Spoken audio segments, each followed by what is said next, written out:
100% सफलता मिल जाती है। हम कोई तंत्र मंत्र जादू टोना या भूत बाधा प्रेतनी डाकनी साकनी हमने किसी को सिद्ध नहीं किया है। हमने बस राम नाम का जप किया है। अरे भाई, बहुत से लोगों को आपने देखा होगा कि उन्होंने जहर खाया या बिजली के तार से उनको कुछ हुआ, उन्होंने अपने खुदकुशी कर, लेकिन वो बच जाते हैं। क्यों बच जाते हैं? कि कोई ना कोई आशीर्वाद किसी ना किसी संत का, कोई ना कोई उनका पुण्य कर्म इस जन्म का उनके जीवन में आड़े आ जाता है और वो उनको बचा ले जाता है ना। इस तरह से चलता है ये सारी चीजें।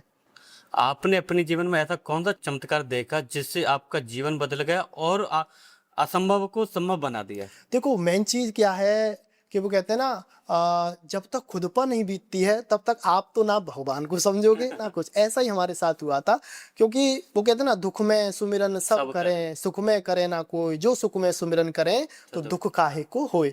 तो भाई हमारे जीवन में भी ऐसा हुआ था। लगभग अवस्था होगी 14 से 15 साल।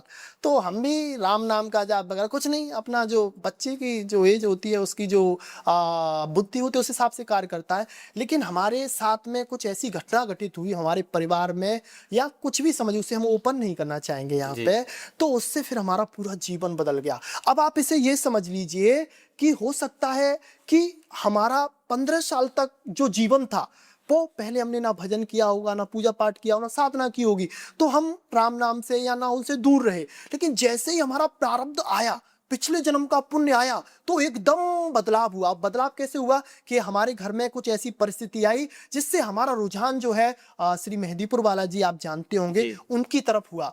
तो उनकी तरफ जैसे जैसे रुझान हुआ, तो पहले क्या रहता था ना, हम सोचते थे कि चमत्कार कर लेंगे, ये शक्ति आ जाएंगी, ये हो जाएगा, वो हो जाएगा, वो चीजें होती हैं। लेकिन धीरे धीरे संतों को सुना और राम नाम का जाप किया तो अपने अंदर बहुत सारे अनुभव हुए। अब देखो, अब आप ये कहोगे कि ऐसा कौन सा चमत्कार था जिसने आपके पूरे जीवन को बदल दिया? तो ऐसे बहुत सारे चमत्कार हैं, एक नहीं। अभी रिसेंटली हमारे साथ घटित हुआ। अभी हम ये कुंभ आया था, उस समय हम उधर गए थे चित्रकूट में।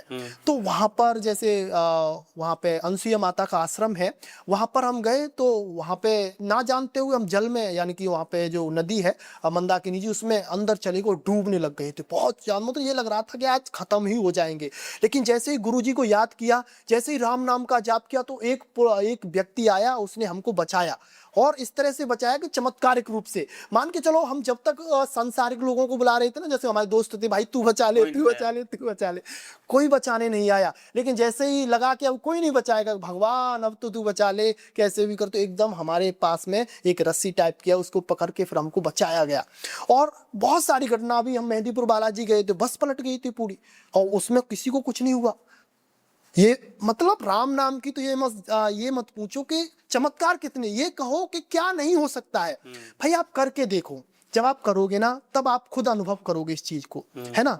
तो सबसे बड़ा जो बदलाव रहा, हमारे परिवार में एक परेशानी आई, उससे हम अपने सद्गुरुदेव भगवान से जुड़े, राम नाम का जाप किया, संतों का संग मिला। तो फिर धीरे धीरे धीरे धीरे राम नाम के जाप में हमारा रुझान बहुत ज्यादा हो गया। और अब तो फिर राम राम ही रह गया है, अब है ही नहीं। अब अपना उससे सब कुछ चल रहा है, लेकिन ठीक है, चल रहा है। जी, जैसे सर आपने मेहंदीपुर बालाजी का नाम लिया था, मैंने एक पॉडकास्ट किया था, उसमें मैंने एक क्वेश्चन किया था कि जो बालाजी अंदर बैठे हुए हैं और बालाजी के बाहर एक नेगेटिव एनर्जी घूम रही है, अगर कोई व्यक्ति वहां से प्रसाद लेके आता है तो क्या जो प्रेत है, आत्मा है, क्या उस व्यक्ति के साथ आ सकती है? आप इसको थोड़ा सा क्लियर करें, क्योंकि बहुत सारे लोग कह रहे हैं कि ऐसा नहीं हो सकता, बहुत सारे लोग कह रहे हैं कि ऐसा हो सकता है। तो क्या वास्तव में ये ऐसी चीजें हैं? देखो ये भ्रांति है, हम तो इसे भ्रांति ही कहेंगे। क्योंकि देखो, हम हर बार जाते हैं, सवामणि का प्रसाद करवाते हैं, घर पे लाते हैं, सभी लोग खाते हैं, कोई दिक्कत नहीं होती है। भाई मेन चीज क्या होती है ना, आपके अंदर क्या चल रहा है। भाई अगर रात्रि में आप कहीं घूमने जाओ और वहां पर कुछ भी ना हो, आप कांटे से आपका एक तरह से कपड़ा उलझ जाए और आपको लगेगा कि पीछे कोई भूत खड़ा हुआ है, आप अंदर से हिल जाओगे उस चीज को लेके।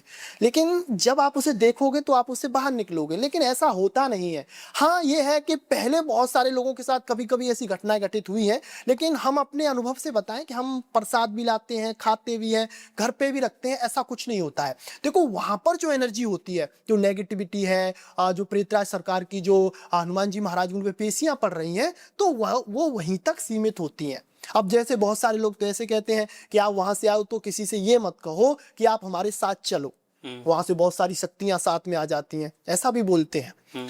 लेकिन देखो अब आप किस चीज को किस भाव से बुला रहे हो, मेन चीज हम तो भाव पर भरोसा करते हैं। मान के चलो आपका संकल्प कैसा बना, क्योंकि ये सारी सृष्टि संकल्प पर टिकी हुई है। अब मान के चलो हमारा और आपका ये पॉडकास्ट हो रहा है, तो हमारे अंदर ये संकल्प बना था ना पहले कि आपके यहाँ पे जाएंगे, पॉडकास्ट शूट करवाएंगे, तो उसका एक फिर विधान बन गया। आपके साथ आज पॉडकास्ट हम शूट कर पा रहे हैं, तो हम वहां पे जा रहे हैं, अंदर से भाव बन रहा है कि हमने ऐसा कर दिया, उनकी बातें हमारे अंदर भर गई, तो फिर उनके साथ वैसा हो जाता है ना। तो वो कहते हैं ना, जैसी आपकी बुद्धि होती है वैसा ही आपके साथ घटित होता है। लेकिन हम इस चीज को नहीं मानते हैं कि वहां से प्रसाद खाने में या वहां से आने में कोई नेगेटिव शक्ति या कोई एनर्जी आपके साथ आ जाती है, हम इस चीज को नहीं मानते। जैसे सर आपने कहा ना कि